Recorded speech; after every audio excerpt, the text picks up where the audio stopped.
तो दोस्तों अभी हम इस लेसन में ऑपरेटिंग इफिशिएंसी रेशोज के ऊपर काम करने वाले हैं। तो ये कॉपी कर लेते हैं हम लोग।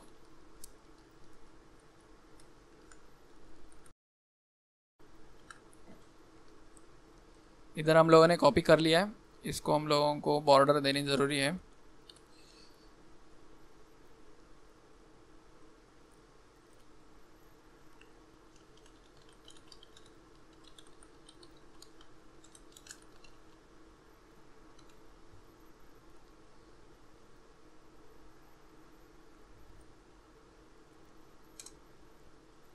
इधर स्पेलिंग में थोड़ा मिस्टेक है, CIENCY, ठीक है। तो अभी हम लोगों ने वो भी रिपेयर कर दिया है। अभी इसमें जो पहला रेशो है वो रहेगा डेबिटर्स टू सेल्स।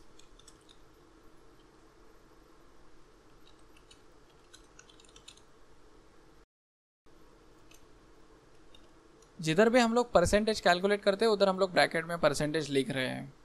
इधर हम लोग क्या कैलकुलेट करते हैं कि हम लोग जो अमाउंट इधर देखो रिसीव कर रहे हैं उसको डिवाइड करते हैं रेवेन्यूज के साथ।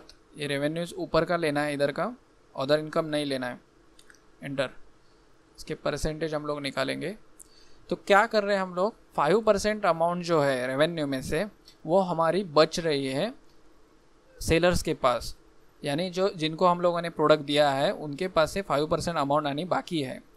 ये जितनी ज़्यादा बढ़ेगी उतनी हमारे लिए प्रॉब्लम है। तो इसको देखते हैं आगे। ये देखो वापस इन लोगों ने कवर अप कर लिया है 2020 में। हमारा वो फिक्स आएगा क्योंकि हम लोगों ने सेम रेशो पकड़ा है रिसीवेबल्स का, तो इसीलिए वो फिक्स आया है। अभी हम लोग असेट टर्नओवर कैलकुलेट करते हैं। इसके लिए इज इक्वल टू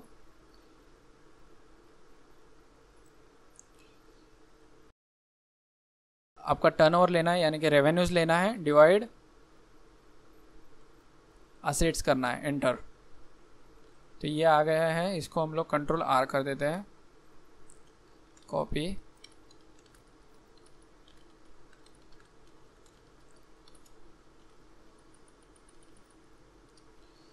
अभी देखो ये 1.03 आया, क्यों आया आपको समझाता हूँ मैं। 2,67,141 और इधर अमाउंट कितने हैं 2,73,000। असेट से ज़्यादा रेवेन्यू हम लोग अचीव कर रहे थे इधर, और बाकी सब जगह पे असेट से कम रेवेन्यू अचीव कर रहे हैं। आपका असेट्स कितना आपको रेवेन्यू जनरेट करके देता है वो हम कैलकुलेट करते हैं इस असेट टर्नओवर से। असेट टर्नओवर हम लोगों को हेल्प करता है कंपेरेबल एनालिसिस में कि बाकी की कंपनीज के असेट्स उनके लिए कैसे काम कर रहे हैं, उनको रेवेन्यू कैसा कमा के दे रहे हैं। अभी समझो कि हम लोग अगर 100 रुपीज़ रेवेन्यू कमा रहे हैं और हमारा असेट्स है 50 रुपीज़ का, तो हम लोग क्या कर रहे हैं, रेवेन्यू को डिवाइड कर रहे हैं असेट के साथ। तो अभी हम लोगों को रिटर्न कितना है, डबल है। अभी देखो कोई और कंपनी है जो 50 रुपीज़ कमा रही है तो उनका असेट्स कम है, अभी इधर 25 कमा रही है, तो वो क्या हो रहा है, असेट से कम कमा रहे हैं। तो आपका ये रेशो जो है वो जितना ज़्यादा रहेगा उतना बेटर है, समझ रहे हैं। तो आपको असेट टर्नओवर रेशो से क्या समझ में आता है कि असेट लाइट मॉडल है कंपनी का, कि असेट्स में बहुत ज़्यादा इन्वेस्टमेंट करनी पड़ती है कंपनीज़ को, वो हम लोगों को असेट टर्नओवर से समझ में आता है। आगे आगे बहुत सारी कंपनीज़ का आप जब करोगे तो आपको सारी चीज़ें क्लियर होती जाएगी कि कौन सी इंडस्ट्री में सबसे ज़्यादा असेट्स यूज़ होते हैं, कौन सी इंडस्ट्री में असेट कम यूज़ होते हैं। सारी चीज़ें आपको असेट टर्नओवर से समझ में आएगी। जैसे आप देखोगे एफएमसीजी इंडस्ट्री है, तो इधर क्या होगा, आपके असेट्स बहुत कम रहेंगे। कॉलगेट में वगैरह, कॉलगेट कंपनी में वगैरह असेट्स बहुत कम रहेंगे, लेकिन उनका रेवेन्यू अच्छा रहेगा। अभी हम लोग जो कैलकुलेट किए थे वो रिसीवेबल डेज,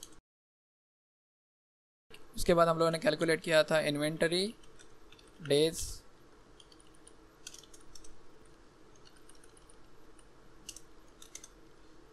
उसके बाद हम लोगों ने कैलकुलेट किए थे पेएबल डेज,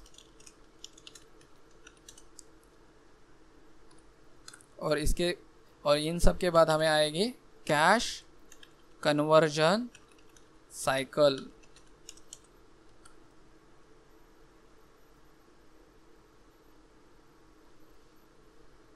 रिसीवेबल डेज ले लेते हैं।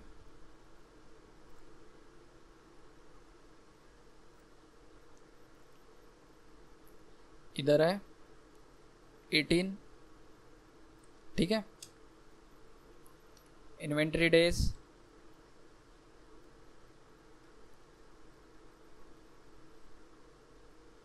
43, पेबल्स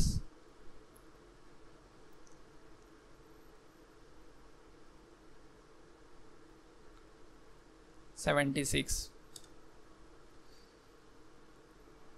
अभी हम लोग इज इक्वल टू ब्रैकेट में जाएंगे। रिसीवेबल मतलब असेट, इन्वेंट्री मतलब असेट्स माइनस पेबल। अभी ये नॉर्मली माइनस में ही रहता है, कोई पैसा नहीं देता है किसी को। वर्किंग कैपिटल का जो भी एक्सपेंस है वो कंपनी हमेशा पेबल रोका के ही चलाती है, अपने पैसे वापस ले लेती है और इन्वेंट्रीज भी वापस ले लेती है और अपने असेट्स यूज़ करती है सिर्फ, और असेट्स यूज़ करके फिनिश प्रोडक्ट बनाती है। लेकिन जो कैश यूज़ करती है वो मोस्ट ऑफ सप्लायर का कैश यूज़ करती है। बाकी सारी कंपनीज, बहुत सारी कंपनीज ऐसा ही करती है। आपको ये सारे नंबर जो है माइनस में ही दिखेंगे। गलती से अगर वो माइनस, इधर देखो ये प्लस में जा रहा था, ये गलती से अगर एक दो जगह पे आपको प्लस में दिखेगा तो आप समझो कि कंपनी अच्छी है। नॉर्मली कंपनी रिसीवेबल्स जल्दी ले लेती है और पेएबल्स जो है वो लेट करती है। तो ये कैश कन्वर्जन साइकिल आपको समझ में आता है इधर से। ये प्लस में रहेगा तो अच्छा नहीं है कंपनी के लिए, माइनस में रहेगा तो बेटर है।